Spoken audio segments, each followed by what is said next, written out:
towards that playoff season. So we'll have to see how these two can adapt to it and how they can find their win here today. Bans are going to be kicking off the first phase of this draft phase for game number 1. As Ryze and LeBlanc are your first two. Rumble going to be following shortly thereafter, and Shen coming out as well. A lot of solo lane focus. A lot of focus on those top laners as well here. Rumble, considered top tier at the moment, definitely the magic damage dealing top laner that's not a tank that's in the meta at the moment. So a lot of people regard him as S tier. One thing that's going to be interesting to see this match as well. We talk about Piglet making his role swap. We talk about how that's really changing things up for Liquid. At the same time, he's going to be going up against Froggen in this game, so we'll have to see how he can do as someone who's freshly made this role swap up against someone who's been playing mid for quite a long time. Yep. And I think that another thing, too, is you have to actually be used to the Anivia matchup and always have that in the back of your head. Because if Froggen can pull out an Anivia up against whatever Piglet's going to play, then that could be a bit of a curveball there because we talked about it. He plays a lot of mid in solo queue. He's played it for a long time. Even back before he joined SK Telecom T1, he was a mid laner. And of course, well, I guess they considered Faker a little bit better at the time. We'll see how that actually pans out. Piglet regards himself very highly. But that means he's still practiced, but does he know those matchups? Echo Fox going to pick up Rengar first and foremost in this draft. We've seen a couple of NA Rengars so far over the weekend, but Akaadian is a player who is known for the champion, known for his proficiency on it.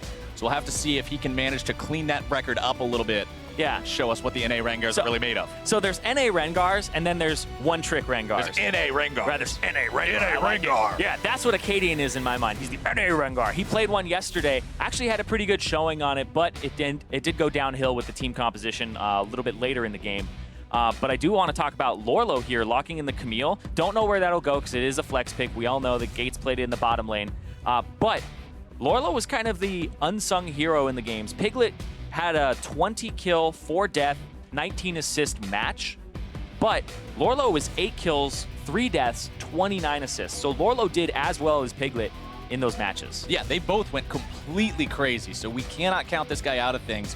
Echo Fox's response to that very capable fighter of Camille in the top lane is going to be another very capable fighter that we've seen come into popularity since the most recent patch. Yep. Renekton going to be picked up for them, and AShe as well. Yeah, Renekton was being played a little bit already in the LCK, and then the Black Cleaver changes happened, and everybody's like, oh, this is a great champion. More HP for him, less AD on it, but it's cheaper, so you start getting to your other items faster. It's 100 gold faster, but it's still a gold-efficient item, a little bit more than it was before, but the HP is really what he needed. And I talked about we're doing the hat trick of all 3 matches this week together. Talked about how I play a lot of Camille. Her worst matchups are things that weren't really meta, like Darius, Tryndamere, Renekton, things that bully her early because she's not a lane bully. Right. She's somebody who dominates with dives and gets to your backline, but she doesn't really dominate the laning phase. Right. If you're not afraid of being dove onto by this champion, if you're just going to stand there and say, okay, I'll fight you, that's fine, it's not exactly what Camille's looking for. The other 2 picks going to be going over to Liquid in the first round of the picking phase.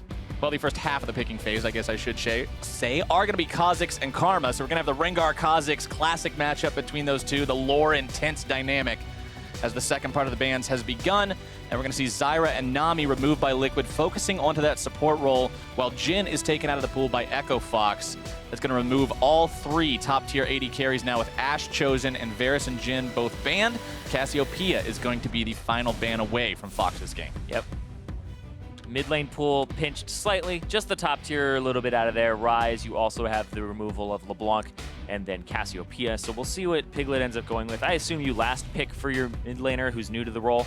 Ezreal, also quite a good champion. Since the Fervor buffs and the nerfs to Warlords, he's actually still quite good. And he's been built Ninja Tabi and feels really good about doing so. And that's especially helpful versus a champion like Rengar, versus a champion that it feels a little bit worse to play one of those immobile AD carries like your AShe or your Jhin or your Varus into. The Ezreal can sometimes be the answer to that, keep yourself alive a little bit better. As Echo Fox thinking about their own AD carry, gonna go ahead and lock in the support instead. Tahm Kench gonna be picked up.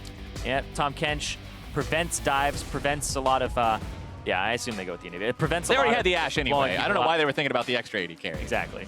Oh, the Lux as well might not be bad here. He played it against Team Liquid Academy previously.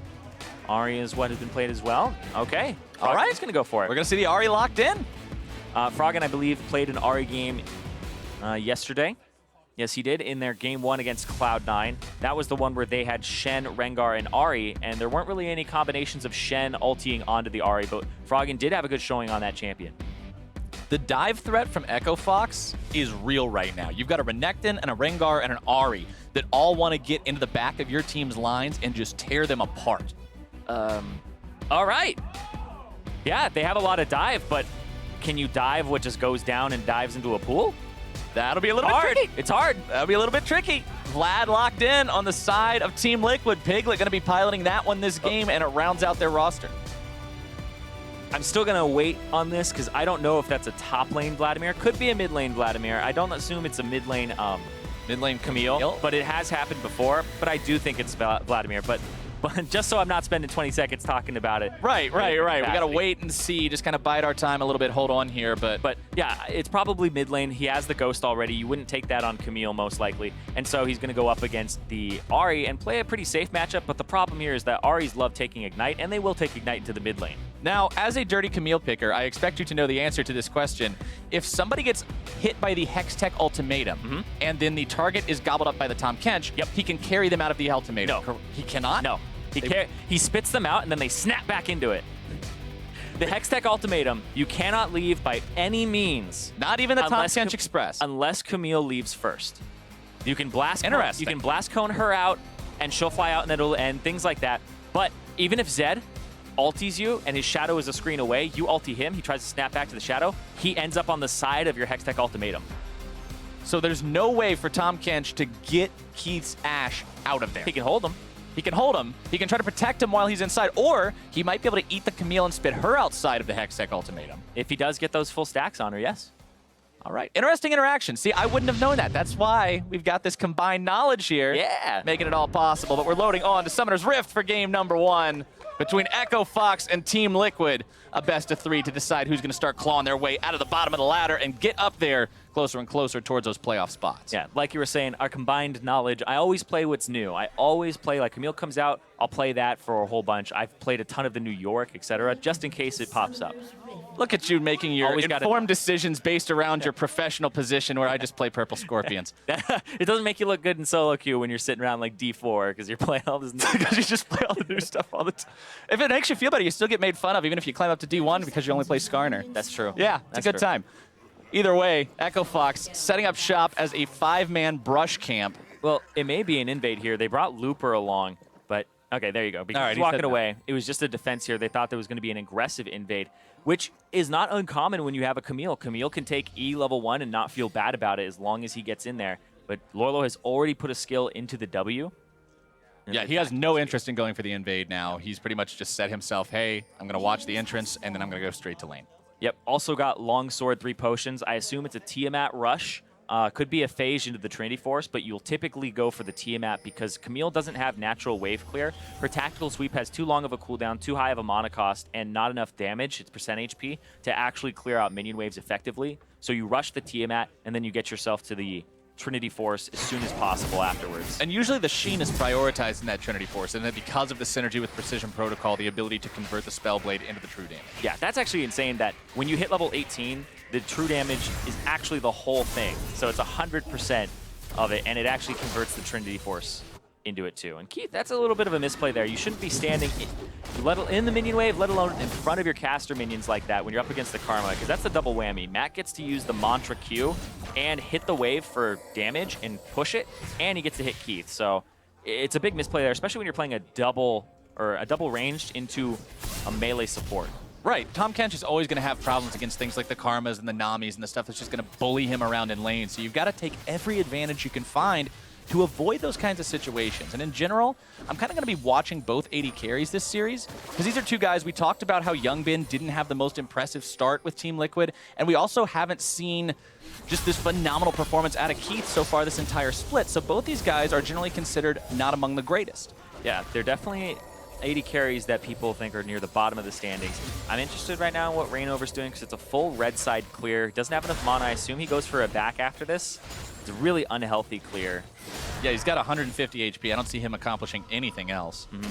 It's strange. The Raptors start has actually thrown off a lot of junglers in terms of their routing because Akaadian is now actually pretty decently ahead. ReignOver will have his blue buff for a little bit longer, but it'll throw off the blue buff timer of when you hand it to your mid laner the second time. Right. But it is a Vladimir, so it doesn't really matter too much in that category. Right, it's not something like a Cassiopeia or a Ryze. It's really getting a lot out of the resource system that the blue enables. Instead, he's just going to be grabbing the cooldowns that would otherwise be available. Yep, and we'll see if Lourlo in this top lane puts 3 points into the tactical sweep. It's for the sustain in the lane. It actually keeps you quite healthy as well, as Camille. So you have a passable lane phase that does have kill potential and gank assist. But she really spikes at 2 items from what I've noticed. And you're up against a Renekton. You're up against somebody who's going to have plenty of heals of his own, so you're not going to feel bad about going into a tactical sweep because you need to stay even with him. Exactly. You need to stay even with him, and he's just going to truck you otherwise. And I'm looking at Akaadian. Looks like he's going for the Scuttle Crab on the bottom side, trying to keep it safe, or at least just waiting. Yeah, it looks like he's waiting for ReignOver. Yeah, I don't think ReignOver's going to come by anytime soon, though. And if he does, ReignOver will be pretty even in level. Yep, Akaadian just deciding, all right, you're not going to be showing up. I guess I'll just take it myself. Heading down towards this bottom side, but the ward will spot him out, and he just decides that there's not really anything to accomplish here. Gate and Keith are now shoving the wave back towards their opponents, so Akaadian's timing just not capable of allowing him to do anything down here, at least right now. Yeah, but they saw him go down towards his Krugs. ReignOver walks in, clears out the ward, pops that. He'll see that Akaadian's there, and now does he have enough time to actually do the Raptors? He does. He'll start doing them, and Piglet has mid lane pressure. ReignOver just looking to at least steal that big one away however he can. Go for the little ones afterwards. He'll get all but 2 of them by the time ReignOver might be caught here. up. Ahri has inside track. If Froggen actually comes here... Nope, Froggen doesn't make it over in time. ReignOver's going to be able to get himself out, steals everything except the last remaining chicken. Piglet going to go ahead and pop that Sanguine Pool, but Froggen still catches him with the back end of the orb. It's the Raptor fight. Piglet's half HP. They saw that ReignOver was half HP. Akaadian keeps using the Q to get himself there faster. Now he's going to try to go after ReignOver, who's right there. Finds him in the brush. ReignOver going to be forced to jump away. Akaadian definitely getting the better of that trade, and they know they can't contest these any longer. So even though ReignOver was able to steal away the chickens from Akaadian, Akaadian will now return the favor. Exactly. You had 2 options there. It was either Froggen collapsed earlier onto ReignOver and you get the kill there, or Akaadian invades because he knows he's stronger because of the HP that got chunked out from ReignOver. And I talked when we saw this pick locked in about Akaadian playing the Rengar compared to the other players in North America and how this has always been like kind of one of Akaadian's champs, right? Yeah. So I'm very, very interested to see what he's able to do with this as the game goes on, especially considering the struggles we've seen other players have on the champion. Going to be forced to flash away there from Lourlo. Did not want to be hit by that stun. Yeah, and all he did is really pop the big Krug and take the small one, I believe. So he doesn't get the full camp, leaves a little bit of it for ReignOver, which does get ReignOver level 5, which would be the breakpoint you're looking for, is to keep him level 4 for a bit longer. But he went in when Looper was back, buying a Tiamat. So a little bit aggressive there from Akaadian, just trying to maximize his time and his pressure.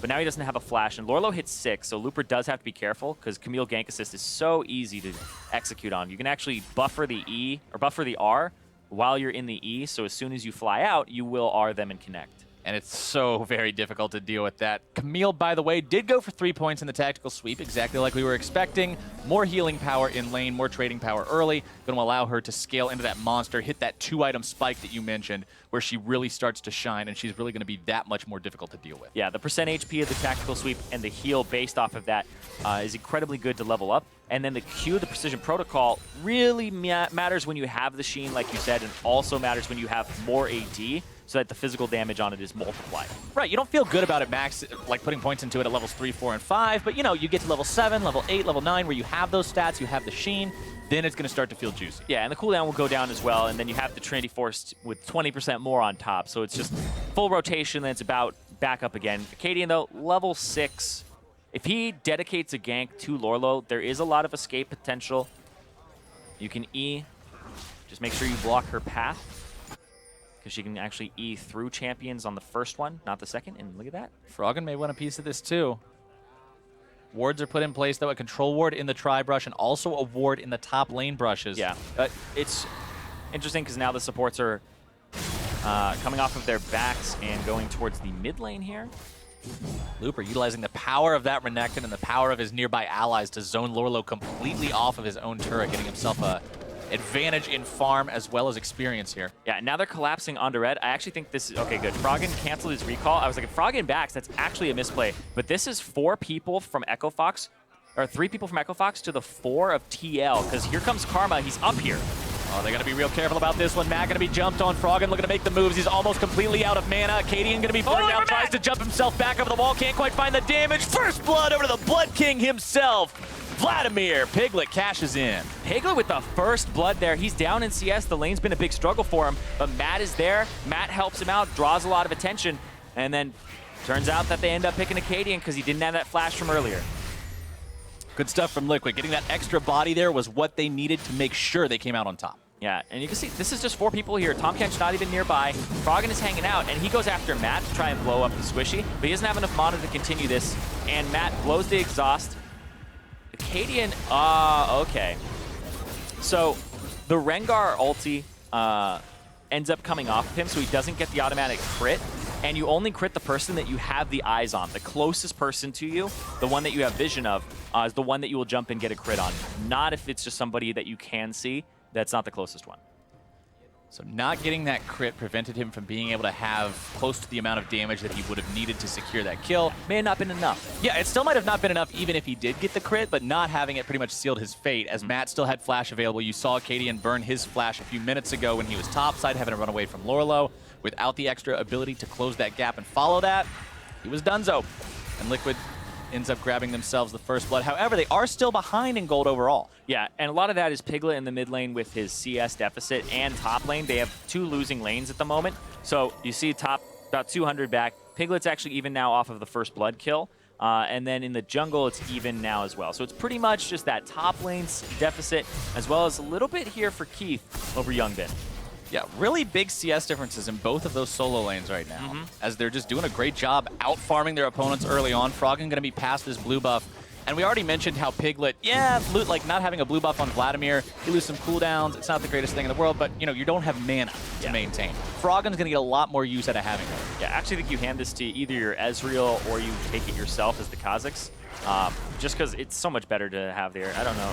Right. You can at least just spam your pin missiles the entire time. Keep yourself full HP. Yeah, the super low Q as well, extra cooldown, and the fact that Taste Their Fear it's a small mana cost, like 25 mana. It's actually ridiculous, but you get to go do Infernal Drake and spam the Q with the Evolved Claws. Keith does spot these guys out with the hawk shots, one into the other. TP is going to be channeled from both top laners. Arrow comes out. Matt's going to be connected onto Tahm Kench in the backline. Hextech ultimatum issued onto Froggen. Gate going to be forced to run away. The flash is used. Looper into the backline, looking to make the kill onto Matt. He has no flash, and Looper's got him. Still going to be looking for more as Youngbin finds himself in between 4. Not going to be happy about that. Going in. Akaadian goes over the wall, able to make it a double, and 1 for 3. Fox grabs their fight. And they might get the Drake afterwards. We'll see they have 5 people, or 4 people here. The one dead from Looper in the top. Echo Fox end up turning that one around, and that looked rather divided from TL, and it didn't look like they were all on the same page and whether they were going in or coming out. Echo Fox takes a very happy prize in that Infernal Drake #1 for themselves. Going to be great on a Rengar and an Ahri and a Renekton. All these champions that we talked about diving in, doing the damage. Great addition. And you can see here, Tahm Kench comes through right in the middle of everybody, but then they're focusing damage on him. Youngbin is throwing out the Qs, and Froggen doesn't stay locked up long enough. Lourlo doesn't have the damage either to take him out, and then the threat of Looper goes into the backline. He pulls everybody onto him, but still, Youngbin, a little bit too far forward there. He wasn't with the rest of the team. He was way separated from the rest of Team Liquid, and as soon as Fox recognized that, they're like, oh, wait a second, 1v4 on the AD carry? That sounds like exactly what we're looking for. Exactly. Either way, they feel really good about that one. 2,087 damage from the Ahri. 0 damage whatsoever from Matt. Just was in a spot where he couldn't really do a whole lot to contribute to that one. Got himself popped pretty early, so never feel too good about that. Yeah, Youngbin's build order is a little bit strange here. Didn't go for the phase for extra HP yet. And hold on, we'll talk about that in a second, because Lourlo top has people collapsing in on him. Lourlo was forced to jump away, utilizing the hook shot. The ability is not maxed out yet, so he does not have that constant spamming of it for the cooldown. Wants to eat him. One more shot for the eat. There you go, spitting him right back out, and Keith ends up grabbing the kill for himself. Echo Fox managed to pick up the enemy top laner, turret. and now they're going to be grabbing that turret first blood too. The kills that Echo Fox have got for themselves have all been rewarded with objectives afterwards. Yeah, they got the Infernal Drake, and then they got the top turret there, and that's first turret, and they actually have Froggen on the bottom side up against Youngbin to actually just hold this, and they don't get anything in response from TL. And that's a level 8 Ezreal. He's got to be real careful about going too close to that Ahri, because you know she has the power to just pop him if she sees the opportunity for it. Looper and Akaadian now going to be starting up the Rift Herald. Crazy that they're doing this. You don't see a lot of Rift Heralds. Not many people care about it. Not at all. If you have top side priority early on, which most people don't, they actually usually go for the bottom side for the Drake, and then that spills over into mid because you free up 2 people, but this is just... It is disgusting that Looper's going to have this in a matchup that he's already decimating. I was talking about it earlier where Camille's counters are usually things that you see in solo queue that you don't see in competitive play like the Tryndamere and stuff like that. Yeah, the solo queue tricks. And right now, that Renekton is incredibly far ahead. He's got 120 farm compared to 89. He's got the Rift Herald that you just mentioned, going to be giving him that extra 1v1 capability. Lourlo does not want to be left alone against this guy right now because it's not a winning matchup. No. Camille needs to scale up, get to 2 items. You actually feel really bad when you don't have your Tiamat and you also don't have your Trinity Force. Those 2 items together really help, but then the Titanic or Ravenous, whichever he goes for, is that extra boost in power, and that's really when you see Camille being a terror, is those 2 items. Then from there, you can choose Syrinx, or you can go for something like Dead Man's Plate and continue to go a little bit tankier. Supports and AD carries now both hanging around mid lane, and this map is very lit up with wards right now. Yeah, both teams actually having fairly good vision control, but I think that TL's a little bit too much on that top side right now. It's pushed in, and it's just going to be kind of a dead lane where the action's going to happen mid. Don't need those control wards on that top side for themselves. Fox, of course, do need that if they're going to have Looper split push and then join like this and try to threaten this mid turret. Fox seeing what they can find onto this, down to about 1/3, 1/4 HP, putting dents in it, slow and sure. Keith getting himself back after eating that Mystic shot. Yeah, and I wanted to talk about Youngbin's build because the Stinger is really unusual. You'll usually see Manamune immediately after, the pickaxe even. Get yourself some extra AD, make sure that your Qs hit really hard, and then that you're stacking the Manamune even faster. I actually don't like the Stinger here at all. I think even if you wanted to go Phage, it's better because you have more HP against a Rengar and an Ahri, as opposed to attack speed. Yeah, attack speed is just generally considered an less valuable stat on Ezreal compared to most AD carries. You're doing the damage to the Mystic shots. It's got CDR, I'll give them that, but right. I think that the 10% from Sheen is already enough early, and you just want the more damage from your Qs to stay a good distance away from these gigantic assassins. Well, maybe Youngbin is onto something that we are not. We'll have to see how it pays off for him because right now he's 0-1. Still keeping up in farm though, 131 to 135, so he hasn't slipped away in terms of that regard. But he's still got to get himself that Trinity Force ASAP, make sure that he gets that online, hits that power spike so he can be useful in these upcoming fights, one of which will likely be the Mountain Drake fight that'll come up here in a little over a minute if they decide that is worth colliding over. Yeah, just finished his Trinity Force, so he will have that power spike back for it. And we'll see, checking top lane gold, 1,200, so Lourlo could go for the Tiamat right now, free up the inventory space, or he could go for the Sheen and start looking for the Trinity Force spike a little bit earlier than you normally get on Camille. But he already has 1 extra longsword in his inventory that he bought early on, which looked like he wanted to go for Tiamat, but then he got put behind and wanted to go for Phage instead. All 20 summoner spells are also up and available right now, so the next time a fight breaks out, there's going to be a lot to go through to be able to make these kills happen. Both teams need to be aware of that, conscious of that, as they look to make these plays, find some opportunities onto each other. Yep. Keith's going to eat some damage there from Youngbin, but immediately return it with the Focus Fire. The purchases coming through as well, the Black Cleaver for Looper, the Trinity Force, like we had said earlier, for Youngbin, Essence Reaver, Rollanonomicon, Piglet not actually close enough to the second item just yet, so the Mountain Drake will come up while he's still on that 1 and components. Youngbin jumping in pretty aggressively there with the Essence Shift, the Arcane Shift. Yeah, Arcane Shift, Essence Flux. Essence Flux. I knew Essence was in one of them. Yeah, it's like, crisscrossed him there for a second. Anyway, the Rengar ultimate comes out. The arrow comes through and works its way onto Youngbin. Looper into the backline. They've got the kill onto the AD carry already. Gate gobbling up Froggen, looking to keep him safe, spits him right back into the Hextech ultimatum because he can't go anywhere else. ReignOver is going to be caught out next. Piglet will be number 3, and things are coming out great for Echo Fox. Piglet getting himself away, but only for the time being. Keith is delivered right on top of the Vlad. Almost gets himself killed, but almost is not going to count today, Zirene. It is a 0 for 3 going the way of Echo Fox. Yeah, Echo Fox, they already had superior items. They had the Black Cleaver and Tiamat to the pieces of a Trinity Force for Lourlo, and then the TP came through. And I think, like, you can't really fault Youngbin too much for that, because that arrow, that was one of those ones that you go, come on. That was an Angelina Jolie arrow. That thing got straight curved right past ReignOver. We'll see it again, but it looks like it just barely hits him, because it goes by one person where it's like, okay, because it kind of like, it feels like it changed hitboxes while it was flying. It was like, nah, not this guy, that guy. Let's see this again here. Here we This go. arrow goes past ReignOver, and yeah, it gets his foot there. Yeah. Oh. Yeah, you expect that to hit ReignOver there if it's going to hit anybody, because Youngbin still had flash available. And if he was just being extra careful, he would flash, but then he's flashing right into Looper's face. And then Keith almost gets himself in a rough spot here, going in so close on Vlad. I love how it's like, Gates like, I'm delivering Keith by half HP. See, that's the thing, is it's Keith who clicks him. It's Keith who chose that. Yeah. Keith is the one who clicked on him. Look at the damage in that fight. Almost 4K from Looper's Renekton and a grand total of 0 from Youngbin. So the strange thing about Looper, the more I watch him, is people are like, all right, tanks are really good top lane. He always looks a little bit uncoordinated with his team on tanks, but when he's somebody who deals damage and actually is disruptive, when he's a backline tanky disruptor, when he's a big threat, like a Singed or a Renekton, that's when he actually looks best, in my opinion, is when he's on something that does damage and the team can't just ignore him on the enemy team. They have to be like, all right, this guy is going to do the most damage in the fight. He's got to do something about him. Right, you got to deal with him as opposed to just being like, all right, he's going to see CS. He's really annoying. He's really obnoxious. And I think that's the thing, is it's the difference between, I think he needs to play a champion that the enemy team has to play around, not a champion that his team has to play around. Right. When he's playing a tank, his team has to play around him. When he's playing Renekton or Singed, the enemy team has to play around him. It's like the difference in goals between a Maokai and a Renekton jumping into the fight. A Maokai goes in, his goal is to disrupt and annoy you. A Renekton goes in, his goal is to reduce your health bar to 0.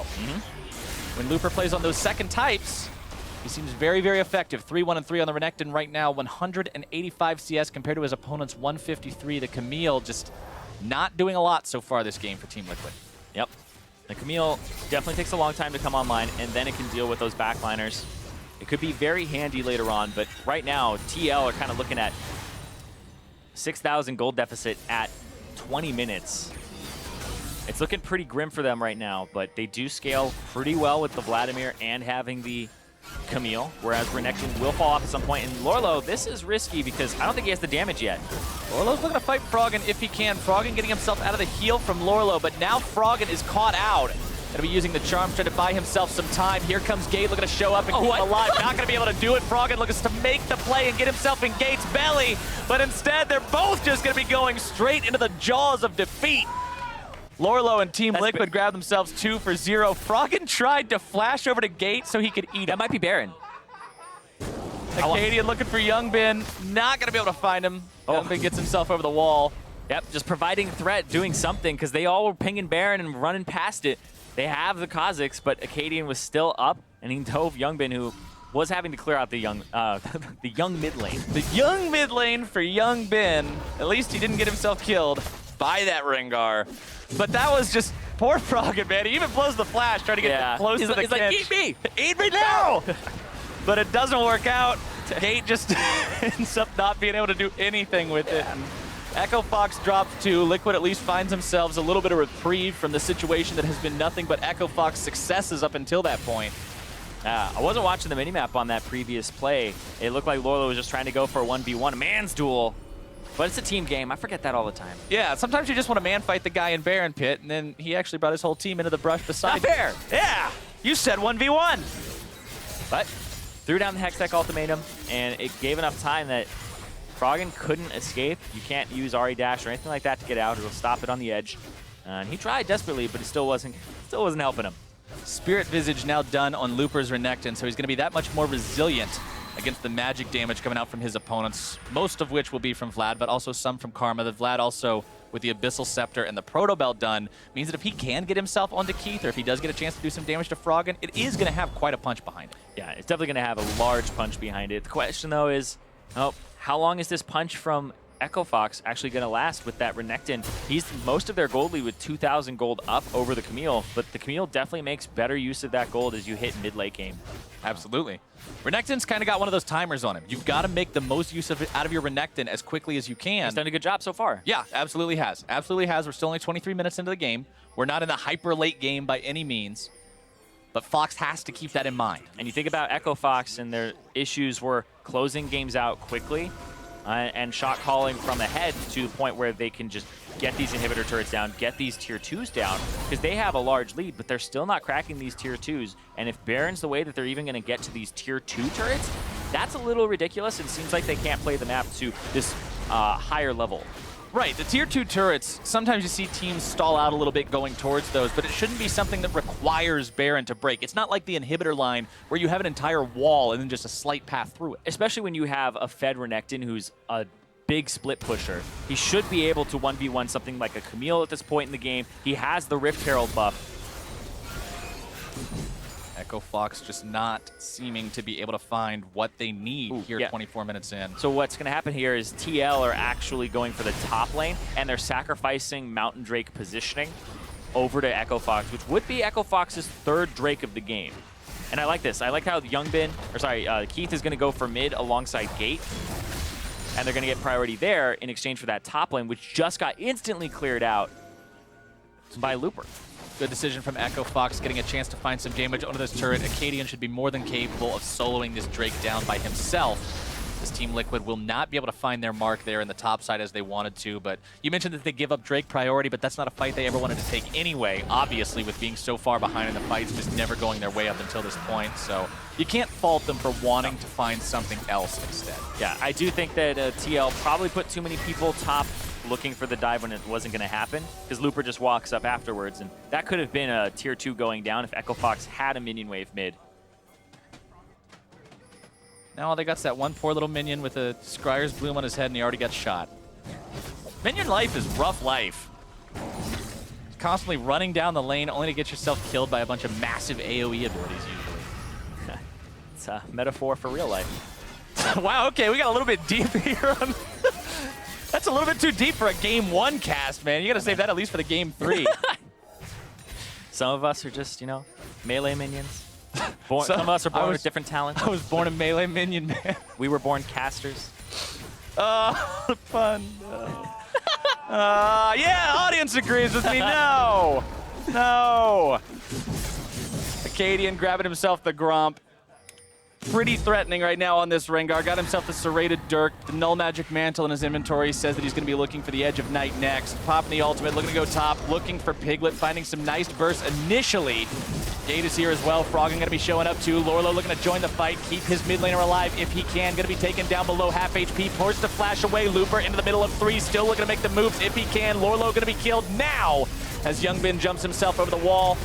ReignOver trying to kite back, utilizing the power of the Void Spikes, but Echo Fox, having picked off the enemy top laner, taking the enemy mid down to a critical state, now has to find something off the back of it. Yep, Piglet's going to back, get himself healthy, and start running back down the mid lane here. He would be there, wave clear. I like that ReignOver went for the evolved Void Spikes, the Spike Racks, because he's going to slow everybody down and stop them from even disengaging or engaging onto something like a Vladimir, which you just need to buy time for. And Piglet, man, he was like using E's in that last fight that he didn't have to, and he was looking for Qs constantly, and kind of panic ultied as well. We'll see. Echo Fox go back in to take down that control ward that they almost got just a moment ago. Piglet popping a Sanguine Pool to stay away from Looper, who you can see by the green glow around his mouth, was ready to stun him if he got the chance. Yep. Looks like Akaadian popping the ulti just to see who's around. The zoning ultimate here. Onto the turret. You never saw it coming. Right back into the turret. At least it wasn't a blast cone. Definitely. Higher priority objective is that tier 2 turret. Jumps in. Zoned off everybody who was behind it. And now they're going to take it back here, but that's right on top of a ward. Froggen gets himself out of the way of the True Shot Barrage. Has to find a little bit safer of a spot to back. I really do like the arcade Ahri back animation, too. How she jumps into the arcade game. I like how she's moving while she's playing it too, because she gets into it, man. I know so many people that play like first-person shooters and they move in real life and they dodge with the controller. That's part of playing the game. Yeah, it helps you so much. ReignOver and Matt in position now near the Baron pit to clear out some vision, add some vision, do whatever they need to do to play the information game to the best of their ability, because 28 minutes into the match, a one fight could definitely lead to a Baron as the trophy for it. Yep. And TL, it feels like being 6K behind still hasn't really amounted to too much more. The tier 2 finally went down mid, but TL, I don't know if this is enough of a gold deficit for them so that Echo Fox can be comfortable with this game. Piglet at least finally got Team Liquid on the board in terms of turrets. 28 minutes into the game, that is their first objective, neutral or otherwise. They still have no Drakes, but at least they've got a turret now. It's still going to be a long way up. Yeah, what I've been noticing from Piglet is he's actually quite a good mid laner when we're looking at things like his kills and his decision making, because Piglet kind of always split pushed as an AD carry when he was behind. He always went for flanks around Baron as an AD carry. It was really strange, but those tendencies actually are good on a mid laner, especially something like Vladimir that wants to be in the backline, wants to ghost, get in and pop ease on them. So I think that this change is actually working out for TL in terms of having a mid laner that's going to be aggressive and come up with a pretty decent scoreline. It's just the rest of the team playing around that has been a bit of a struggle. We talked about Youngbin seems to be in a bit of a deficit and a liability, but this game it was Lourlo on that pick that got countered in the top side, and then he was exploited. He got ganked a few times and had to back off the turret. Fox trying to get some damage onto the tier 2 and top side. Won't be able to find a ton of it, just barely grazing it before the True Shot Barrage clears out the wave and scares them all back. Very little HP remaining on the tier 2 in bottom lane for the time being. That one down to about 1/5 of its HP. So Echo Fox will have a chance if they can manage to get just a couple of seconds of firing time on that to grab themselves another objective. But you can see their eyes constantly trending towards this Baron too the entire time. They know this is what's going to open up so many more possibilities. Yeah, there's no vision here either. And no blue trinket for Piglet for a little bit. Ooh, okay. Froggen gave it away a little bit. Yeah, he was trying to go for a charm there, trying to go for a pick. Lourlo shoved out the bottom side. Now they see Looper there, so now they're going to push mid, try to get mid turret. But this could be a bait. Be the collapse. Echo Fox rotating Looper up here without the teleport. He doesn't even have it available for the next few seconds still. Rengar ultimate going to be popped. Edge of Night is there as well. Akaadian ready to maybe jump in if he has to. Arrow's going to come through, find its way onto Matt. Still looking to make the plays, and he is done so. Akaadian going to be killed now by Looper. Almost. The Hextech ultimatum gets the job done. Looper getting himself away, but can Piglet and the rest of Team Liquid say the same? Piglet's not going to be doing it. Double kill for Looper. Here comes the Tahm Kench. Looking to make the move if he can over the wall. Can't quite do it. Youngbin going to be kiting back, trying to get himself away from this Kench, but Echo Fox has found their fight, and they are going to find the enemy mid lane inhibitor. Yeah, Akaadian starts that one off on the right foot, jumps in after the arrow from Keith had hit Matt. Piglet ducked down into his Sanguine pool, and now they get that middle inhibitor and middle turret, and they crack the base. Even though Akaadian dies for it, the setup was great. Yeah, it's Camille at that 2-item spike, where she has the Titanic and the Trinity Force. Matt gets blown up, and then the exhaust on Akaadian as he's trying to retreat. He almost gets out, but stopped by Lourlo there. And then Lourlo gets out, but now Piglet doesn't live long enough for his ultimate to actually give him HP back. It was almost there, but Looper just does so much damage at this point in the game. And there's been just pretty consistent Renekton buffs over time to like his ultimate and things like that. You know, he's turning into a champion that needs to be feared, especially when he snowballs in professional play. Yeah, a few little buffs here and there. They all feel a little insignificant. It's like, oh man, what'd they buff this for? This didn't do anything. But after you add up 4 or 5 of those over the course of a few patch cycles, it's like, wait a second. Renekton's way stronger than the last time we saw a lot of Renekton. And Looper is showing us exactly what that champion is capable of this game. Now with Dead Man's Plate completed as his 3rd full item, he's going to be that much faster and get into the backline that much more easily. Yeah, and he's going for a Titanic Hydra next, which is going to give him so much damage, especially when you W and it applies on hits multiple times. If there's anybody behind it, he just annihilates them. He clears minion waves so quickly to boot. And it just ends up being an incredibly scary champion. 5-1-4.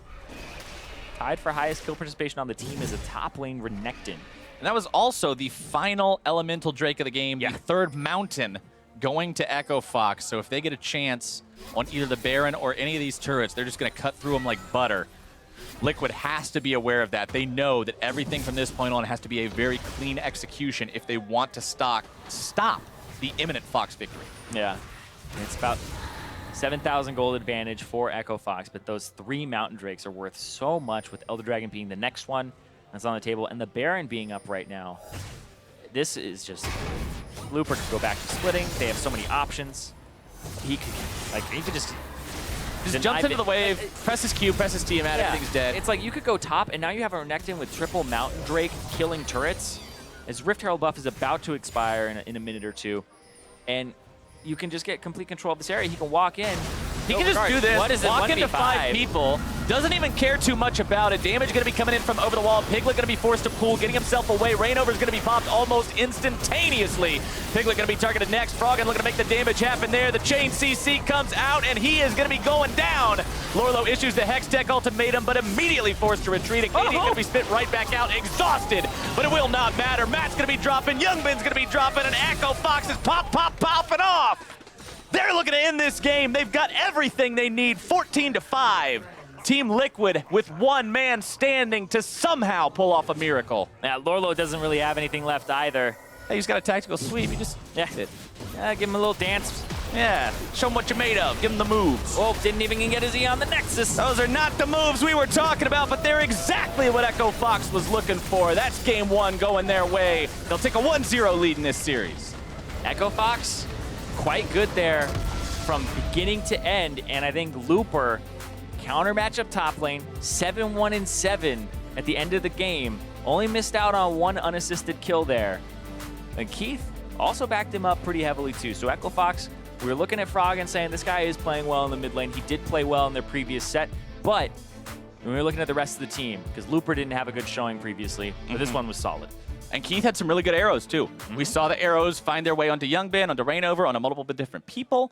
And those setups, like you saw in the fight in mid lane, were the green light for the rest of the team to be able to go in and seize the opportunity. Exactly. Those arrows definitely started a lot of those fights, but then the TP from Looper were actually in really good positions. And the Renekton is something that's still kind of risky. It has been buffed over time. The Black Cleaver changes did help him out as well, but I think it's a solid pick for Looper, especially just like the Singe, just like something that's going to cause that backline threat.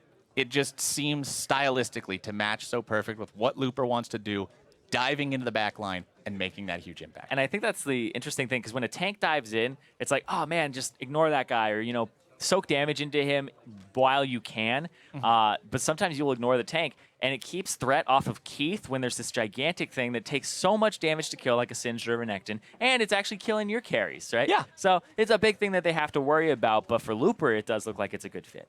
Well, for a deeper dive into that game itself, let's check in with the analysts.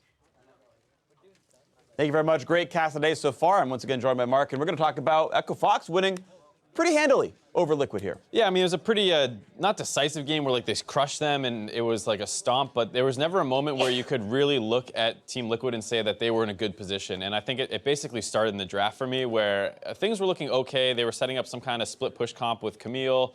Sure, they got countered a little with the Renekton pick. You have the Ezreal to kind of survive its lane on its own, and it's kind of crutching on this last pick, counter pick that you're saving for Piglet, and then he goes Vladimir, which doesn't do much.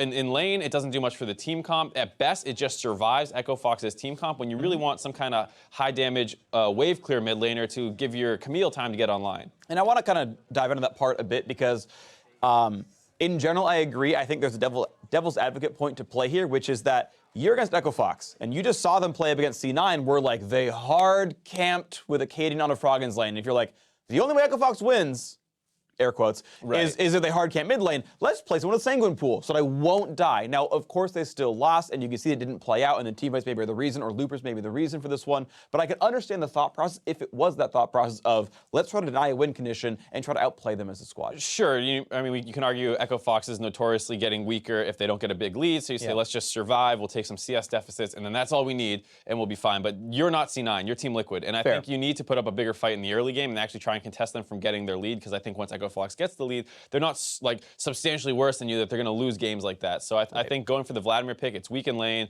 It doesn't help your team fights, team comp that much, and then all it does is kind of survive their early game plan. Yeah, so we can actually talk about the fact that they were getting outplayed in the mid to late game. I still saw mistakes, a lot of them from Youngbin. Our first replay is a 3-for-1 that goes Echo Fox's way plus a Drake, and if it's the one I'm thinking of, there's some pretty silly things that come out of Youngbin here. Okay, arrow just blows up Matt, and it's already a bad start. Right, and Youngbin, it's actually not that bad for TL at this point. They can kite back, grouped up here. ReignOver overextends a little bit, but he has this flash to Youngbin get flashes out. the wall. Right, and Youngbin flashes And the just wall. dies. ReignOver, as the assassin with the ultimate to go stealthy and stuff, has more tools to go a little deep. Youngbin doesn't. He already arcane shifted, he flashes in, puts himself in a bad position. They could have just focused down gate and kited back and tried to reestablish that fight again. You have the Ezreal poke, you don't need to go so all in. Big mistake there after by Team Liquid, and then they never really bounce back. You see that gold draft just starts spiking after that fight. Yeah, and it wasn't the 10-minute mark where they were winning the game. It was pretty chill for a while. It was the fact that they were winning these team fights and getting farther ahead. And we talked about it a bit at the very beginning of the game, but Looper on the Renekton, counterpicks the Camille. We gave him player of the game for this one because, honestly, he did a lot of the heavy lifting. He smashed his matchup one-on-one. We know Lourlo can be a top competitor. Looper clearly outclassed him, heavy minion leads, got a lot of kills overall. I mean, he was one of those big backline divers. And as the caster was saying, if he's playing something a bit more proactive, something that can kind of just flank and do damage on his own, seems to look better for Looper. Yeah, I think if you put Looper in a situation where he doesn't need the help of his team, if he's not stuck on a tank or something like that, or a matchup that needs the jungle pressure, sure, Renekton uses it well, but you don't necessarily need to go to the Renekton's lane. Same way with the Singe, it kind of just runs around and creates havoc. I think he seems to be best on those kinds of champions, Swain being another one like that. And he also had good TP flanks over the course of this game too, so he won his lane, then was able to transition it to other points over the course of the game. Yeah, so good stuff for Echo Fox right now. And again, a game they could win without having to smash the first 8 minutes of the game, although it is against Liquid, who's in 9th. It's not exactly a big test for them. So let's move forward and think about how the rest of the series plays out and think about the players. Piglet, 4 champs in 4 games. He's 2-2 on them, but hey, at least he's showing he has a champion pool, even if it's just a sanguine pool. But Youngbin, I think, still looks criminally bad. Yeah, I think you have a big problem in the bot lane. I think there's some stuff you can do macro-wise to maybe try and set him up to get him out of lane early, start going for those turret trades around, you know, the 6-minute mark. When, yeah, the 6 minute, the buff drops, just start trading as soon as objectives. that's done, just trade the turrets, get him out of lane. Maybe you can put him mid lane after you drop a couple turret trades. You can look at some of that macro stuff, but it does feel very bad to have to be making these kinds of decisions because of player deficits as opposed to this is what's best for us currently. Absolutely. So we'll see if Liquid can shape up, or if Echo Fox makes it a 2-0 and gets a nice win in the books for them as they're still in that playoff run, or we'll see if Liquid can improve. We're headed for a quick break. Game 2 comes up between Echo Fox and Liquid after this, so stick around. Don't touch that browser. LCS returns in a few minutes. Birthday boy, Aiden, Zirene, Moon. We're here to celebrate, man. We're going to have a good time. This one's kind of broke, but we still got 2 of them. Oh, you have 2? I got 2 of them. Did you blow on both? Yeah. Akaadian going to be burned out, tries to jump himself back over the wall, can't quite find the damage. First blood over to the Blood King himself. Watch me. I'm low in the back. I'm coming. Ezreal. Fine, Ezreal. Camille. Good job. Back away. Nice. He's going to be killed now by Looper. Almost. The Hextech ultimatum gets the job done. Looper getting himself away, but can Piglet and the rest of Team Liquid say the same? Piglet's not going to be doing it. Double kill for Looper. Immediately forced to retreat. Akaadian's going to be spit right back out, exhausted, but it will not matter. Matt's going to be dropping. Youngbin's going to be dropping, and Echo Fox is popping off.